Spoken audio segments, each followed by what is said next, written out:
everyone. Welcome to the What Mariel Made podcast.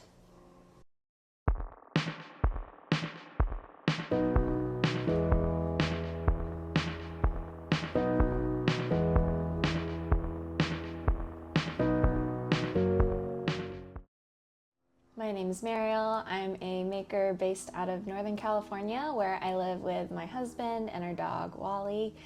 Thanks so much for being here. We talk about all things, or I talk about all things knitting, sometimes sewing, sometimes spinning, sometimes other random things. So grab yourself a drink or a project to work on, or just join me for the next however many minutes. I have some fun things to talk about. So let me start with finished objects.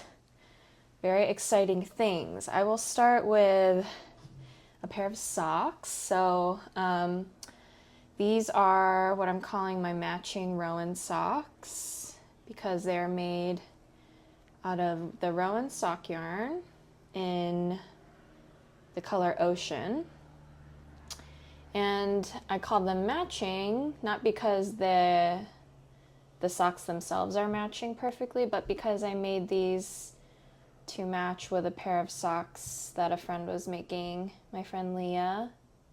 She was making with the same yarn in a different color. She has a green pair. And so yeah, these are kind of like these hold fun memories of starting to knit and finishing knitting these with Leah and just the summer. And also shout out to my other knitter friend, Ariana, who convinced me to just immediately cast on my second sock because I was kind of reluctant to just immediately start on the second sock. But thank you. She's at the Knitting New Yorker, for those who care to know. Second sock really flew. These are self-drafted. They're my kind of typical vanilla sock pattern. I always do a German twisted cast on, or also known as an Old Norwegian cast on, 64 stitches, and I do a shadow wrap heel. I wear about a size 6.5 US women's shoe, and all the numbers specifically for like the length of the foot, the amount of rounds I had for the foot and the leg are on the Ravelry page, so check those out. I did want to note how I thought it was funny how on this sock, this is the second sock I made, but on this sock, the gradient worked out like perfectly, where there's like a smooth transition from each color of the gradient into the next.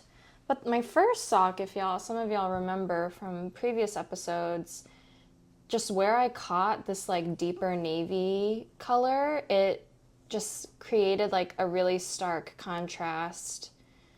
I think just because of like where the heel started and where these stitches, initial lighter blue stitches got put on hold while I was doing the shadow wrap heel, just caught the like, just an awkward amount of yarn. So there's that line, but I don't really mind. I think generally speaking, they both look really cool. They're kind of eye-catching, but still kind of like, they're tonal blue socks. So yeah, I love how these turned out. I really wasn't sure how this yarn, if I would like wearing this yarn, because it didn't seem to have much like stretch or anything when I was working with it, but it's actually created a really fun, a fun fabric to look at, but also really nice like fabric that like hugs your foot when you wear them. I don't know how to explain it very well, but yeah, I would definitely use this yarn again and make socks. And I showed these to one of my sisters the other day, and she was like, the gradient reminds me of that children's book, The Rainbow Fish, like the tones of blue in the illustrations or in the art. And I kind of get the same vibes now that she mentions it. So those are my matching Rowan socks. Very happy with these. And I will be keeping these for myself. Happy to have another pair of socks. Okay, my second finished object, this is the only other finished object, is a very exciting one. This is the Press Flowers Shawl Bandana, because it's very small, but this is her. She's done, y'all. I feel like it didn't even take that long.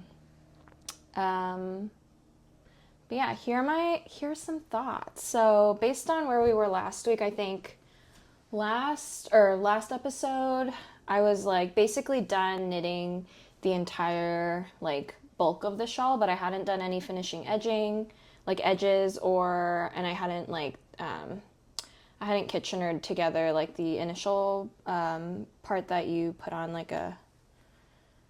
Actually, I won't give away too much of how you do it, but I hadn't made the finishing touches, and so I finally decided to just like pick it up and do it.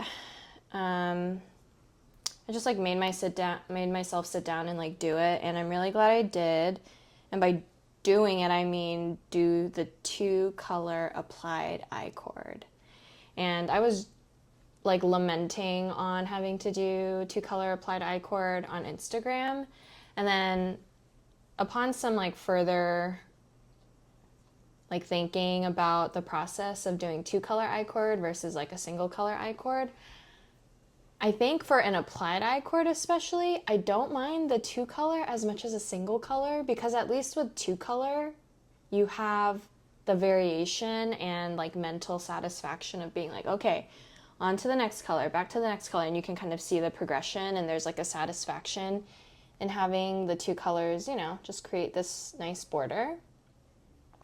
But whereas with like a single color I-cord, you just kind of have to like, unless you do a lot at once, you don't really see the progress, and I kind of go crazy. So I really am proud of how this turned out.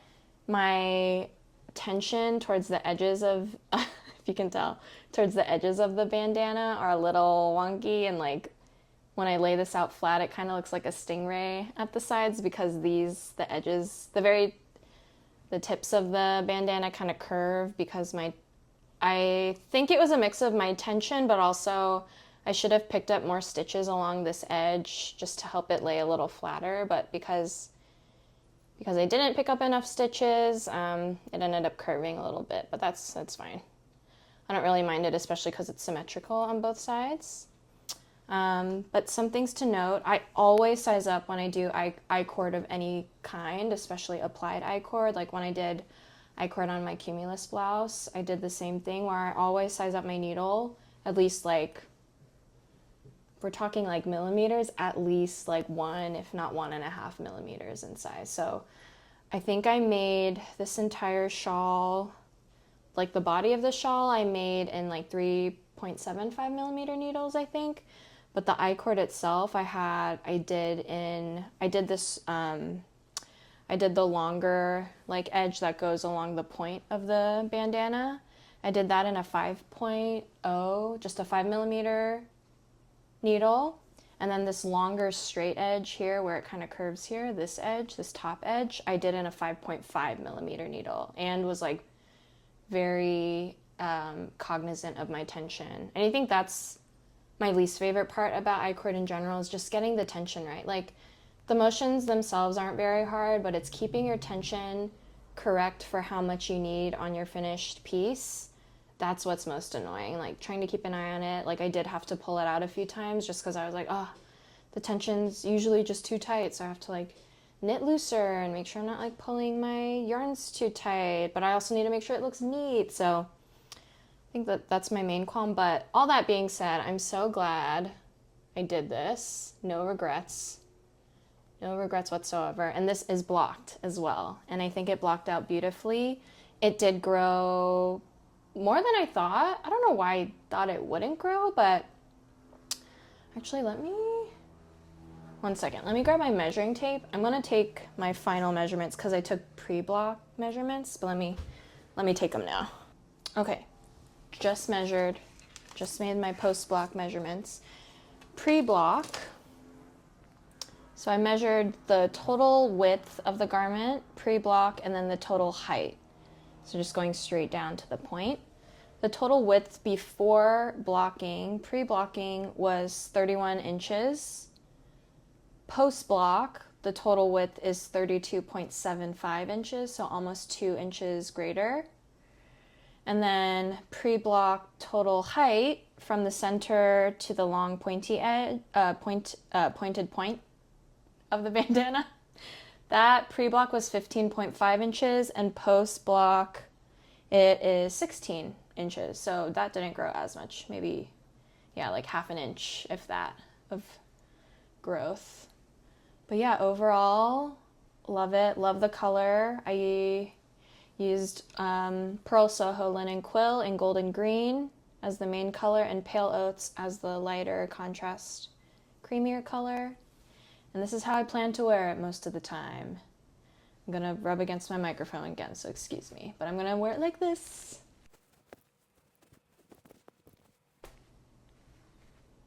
Love it. Yeah. So I love that. And it's fairly soft. Like it's not itchy or prickly, even with like the little bits of linen that stick out. It's very comfortable yarn. I also joked around the other day with my sisters, just showing them wearing it like this.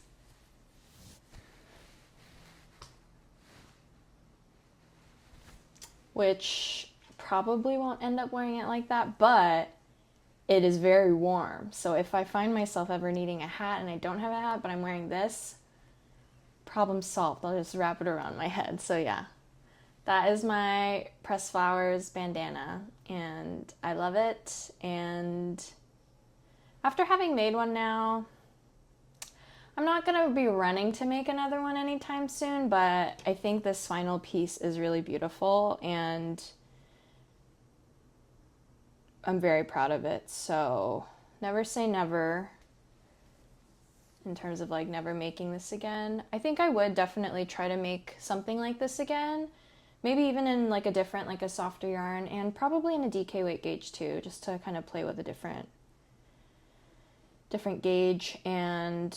But I would still do the 2 color applied I-cord, and yeah, honestly, love it. And cannot wait to wear it once it like properly cools down where I live, which probably won't be until like November, honestly, is when I'll probably start needing something like this. But that is my only other finished object. Let me just double check that these are all the things I wanted to say. Yep, that's it. Oh, one more thing just to note. I don't know if this is like common experience, but this yarn, the golden green, did bleed a bit when I blocked it. I put like a tiny bit of woolite, just like basic wool soap, like a tiny little bit in some warm water when I washed this or when I blocked it, and I let it soak for like a solid 45 minutes to an hour probably. And when I took it out, there was definitely, the water had like a greenish tint to it. So it wasn't like massively bleeding or anything, but it did bleed. I just didn't think it would bleed that much. But so if you're washing linen quill or planning to block it with multiple things, maybe double think that and just do things separately if they're different colors. So yeah, but the white is still pretty, the pale oats is still pretty pale, so I feel like it didn't like dye the other yarn a different color at all. So that's it. I don't want to put it down. Maybe I'll just put it here so I can continue to look at it. Have it in the background. Okay, cool. That's finished objects. Next, I have some new works in progress. These are all new to you, pretty new to me as well. So let's start. Just 2 projects to talk about this week. So that same knitting friend, Leah, I had lent her a pair of 9-inch circulars to make socks with earlier in the summer, and she recently returned them. And, you know, I had been off of like a 9-inch circular kick for a while because I had discovered Magic Loop and really enjoyed Magic Loop. But then I was like, you know what? I still haven't gotten around to doing Magic Loop 2 at a time socks. So I was like, you know what? Maybe I'll try my next pair of socks on like my 2 pairs of 9-inch circulars because I have 2 pairs specifically to do 2 socks like in tandem. And I've been meaning to make my husband a pair of socks for a while, so the inspiration just like kind of hit me like over the weekend. I think I started these on maybe like Saturday night maybe, and I've gotten a lot done on them. So this is what they look like so far. My husband went to University of Michigan, so deep blue and maize, or like a yellow color, are his school colors, and so I've decided to make some shorties for him per his request. And this is what I have so far. And I've just been working on these mainly like on my commutes into work and in from work. And on both of them, I've been able to do a heel flap, heel turn, and gusset, and now I'm just on the foot. I'm knitting up the foot. So yeah, that's what it looks like so far. And another thing that's just kind of like funny about these, so like not only am I doing these on 9-inch circulars now, but because my husband definitely has like a larger instep, and I figured, I didn't think a normal shadow wrap heel would work best for his foot shape. I was like, okay, I'll just like do the heel flap and gusset like per usual for like, you know, a more spacious, like, not necessarily better fitting sock, but I think for his feet they would be better fitting socks. So I pulled up the same Crazy Sock Lady tutorial that I always watch when I do that type of sock construction, and I followed her tutorial because she has one for like just normal, like a full single color sock, and then she also has separate videos to kind of show you little tips and tricks for doing a contrast heel and toe and cuff if you want to do a cuff. And so I watched those videos again, and honestly, dare I say, I had fun. I had fun doing this heel flap. Doing the heel turn itself was really fun for some reason. And then, I mean, picking up stitches, whatever, it's not as like daunting as it used to be. And then the gusset decreases were like a walk in the park, and also, dare I say, fun too. Who is she? I don't know what has happened to me. But yeah, but I kind of enjoyed it. And I mean, it does definitely take a lot longer than just doing like a shadow wrap heel and moving onto the foot, but I've been enjoying knitting on these, and now they're like super easy. So I even took one of these socks to the gym, and like in the last like 15 minutes of just being on the treadmill, I just did just normal stockinette because I'm on the foot and that's all I need to do. So yeah, that's kind of been just like a funny development in my sock knitting journey. Never thought I would, I mean, never say never, but I just didn't think I'd like come around to liking a heel flap and heel turn and gusset so soon. I don't know. I don't know what the reasoning is. I think it's maybe I'm turning into more of like a process knitter as I gain more skill. I don't know. If any of you can relate, please let me know. The yarns I'm using though are this navy color I've used before in other socks, but this is Cascade Heritage in just the color navy. Pretty simple. And then this yellow color is the first time I'm working with Lang Jawal or Yawal, I don't know how to say it, but it's the Lang sock yarn. In the color, let me pull it up real quick. I believe the color name is just like yellow, but the number is 43. 43 yellow. And for this little detail here, I just held the yarn like single, but those Lang sock yarns do come with a little spool of, I think, just like nylon to hold and like reinforce the heel. So I actually did do that. I held the yarn double with just like the normal yellow sock yarn, and then I held together like that nylon thread, also in like the same color. I held them together. So this part is definitely thicker, but I'm hoping it'll help this sock live a longer, more fulfilling life and not need too much repair, hopefully, in the future. So yeah, so far I've been liking working with it. I haven't noticed that it's like super splitty. I know a lot of people say they don't like that Lang sock yarn because it tends to be more splitty. I feel like the Cascade yarn is like just as splitty. I don't know. But yeah, those are the Michigan Shorties. That's what I'm calling these, Michigan Shorty socks. I'm contemplating doing some sort of like letter color work with them towards the toe. I'm definitely going to do a yellow toe or a maize toe. But yeah, we'll see if I decide. Or I might add something a little special later with duplicate stitch. It's yet to be foreseen, so we'll keep you updated. But those are my first work in progress. Next work in progress, which is my only other like super active one, is for the test knit that I mentioned last episode. It is for the designer Kirsten Michelle. She is test knitting a pattern called the Tessikana. I hope I'm saying that right. And it is a round yoke color work sweater. And I'll put up the picture of what her finished sweater looked like, her sample looked like. I am able to choose my own colors for this test knit, and so I have gotten all the yarns, I've made the decisions, and I've even knit a swatch. I've swatched and I literally cast on last night. So I've just started working on everything. I'm hoping to get more done tonight. But let me show you.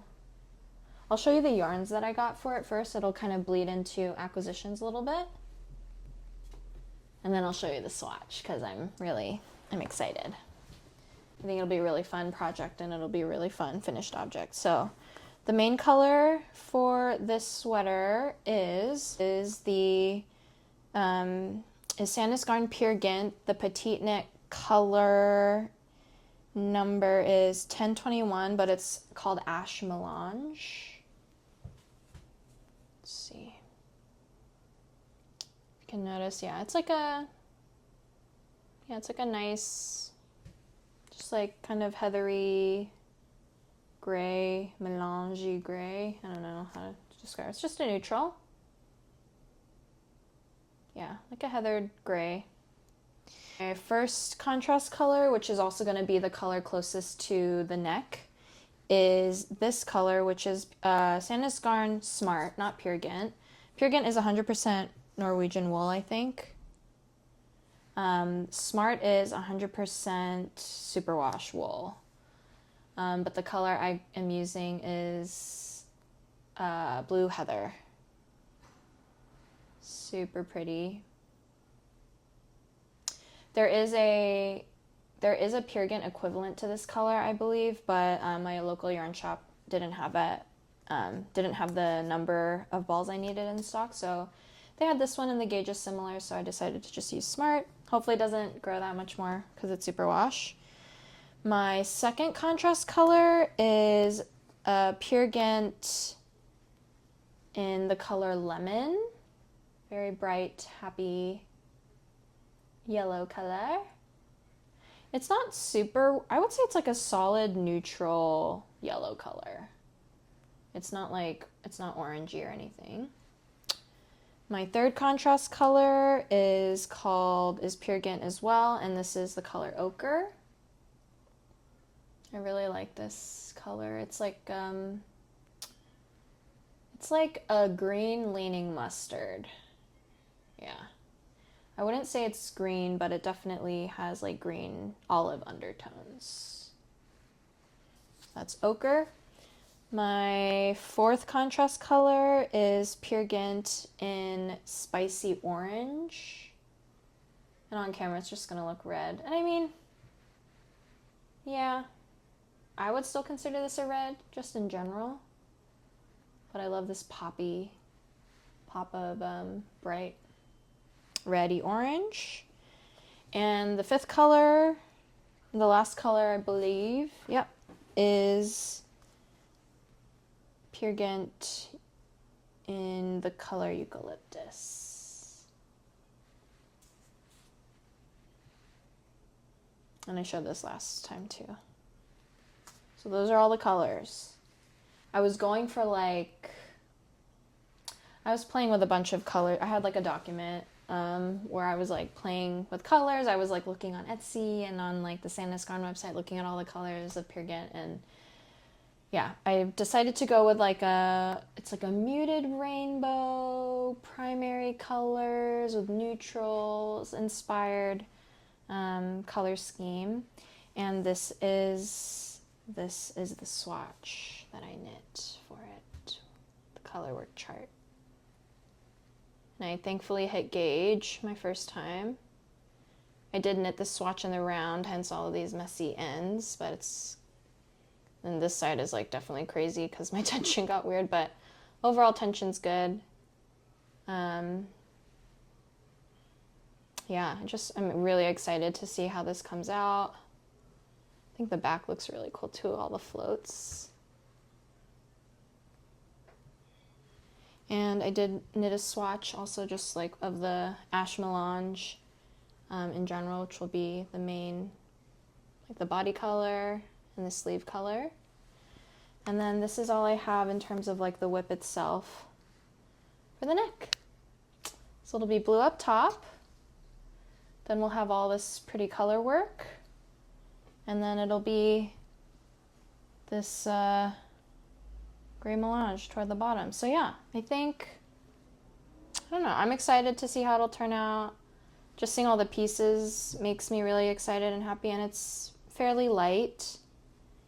It's definitely going to be a warm sweater. I won't be wearing this anytime soon, but I'm super excited to get started on the color work. And yeah, it's going by really fast. I feel like I haven't knit with like worsted DK weight yarn in a while, like properly, so it feels like a very nice change of pace because I've been working with, yeah, fingering weight for all the socks, the shawl. So yeah, I'm definitely welcoming. This is a nice welcome change of pace. All right, and that's it for works in progress. That's it. Moving on into acquisitions. I have a few things. So I have obviously everything, or a lot of the colors I think that I just showed you. These guys, these are the 3 yarns that I received. These I had to order from Etsy because I couldn't access these specific colors from my local yarn shop. So I was waiting for these. So I got those this week in the mail. And then I caved because I had to go to Michael's for something, and I was looking at yarn, and then I left, and I was proud of myself because I didn't buy the yarn. But then I couldn't stop thinking about this red Patons Classic Wool Worsted yarn in bright red, and so never buying anything full price from Michael's or Joann Fabrics, but I found an online coupon for this yarn, and so I ordered it online for pickup, and then I picked up this yarn. So now I have 400 grams of this beautiful red yarn. And like looking at the yarn in the store, I was like, I don't know, kind of looks kind of like not my color. But then every time I hold it up, or like even I knit a swatch just to like kind of see, look at the gauge and like feel the fabric. I really like this yarn, or like this color, this shade of red I think is like perfect. It's like perfect, I think for my skin tone, I don't know. It seems like perfectly neutral, not too warm, not too cool. Even compared to like this, yeah, it's a bit richer, the spicy orange versus the bright red. Like, yeah, I feel like this makes me, I don't know, this isn't the most flattering, but this one I feel like makes me look a little more alive. So I have like ideas running around in my head. I either want to do like a vest, just like a really simple crew neck vest in this, because I'm planning to make a vest for one of my sister's birthday gifts, or I might, because I have quite a bit of this, and it is like a perfect like worsted weight yarn. I might do a cardigan. In this. Maybe the albini that I was talking about last episode. Ooh, I don't know. We'll see. But I'm just excited to have it. And yeah, and it's very, very nice wool. And really good bang for your buck, I would say too. So that's my first acquisition. I have another I ordered other yarn for my sister's vest, but I'll talk about that when it comes in. I also I had another gift card to Purl Soho, and it was like just enough for one skein of most of their yarns, and I was like, oh, what do I want to do? What do I want to get? So I ended up trying, I've heard lots of good things about good wool from Purl Soho, and so I decided to get the good wool, which I think is it's Peruvian. Or no, sorry, it's 100% Andean Highland wool. And the color is olive oil, which I think is like the most epic color name. Looks like the most rich, expensive, delicious olive oil. And my plans for this are actually to hold it with my linen quill that I used for the bandana. This is, the golden green color. Because the good wool is like a light worsted, it's probably like a solid DK weight. And the linen quill is fingering. And I think held together they would make a really pretty marl. And I still have 100-gram skein, untouched skein of the linen quill. And I'm hoping if I held these together, they would make like a solid worsted Aran weight yarn, and I could make myself a vest as well. So maybe I'll make a vest out of this. I'll make something different out of this. Christmas. Right here. But yeah, I just thought these were beautiful colors. Also, this color in general, it's giving brat. It's giving brat girl summer. But yeah, I love it. It's so pretty. But yeah, I think, excited. Just very excited. Very nice. And that is it. Those are all my acquisitions. Oh, there's a pattern acquisition. So the vest pattern that I want to make for my sister, I was like researching. I was like, looked at all the normal, like I already own the Stockholm slipover by Petite Knit. I was looking at my favorite things knitwear, but I don't know. I feel like I don't really like, or I don't know. I'm not like dying to make anything from my favorite things knitwear right now. And then there's some other ones. I think the Knit Purl Girl, I was looking at the Semper slipover, which I still might make the V-neck. I might make the V-neck in that green yarn, but I ended up finding and like consulting with my sister like the exact like shape or inspiration of vest that she wanted.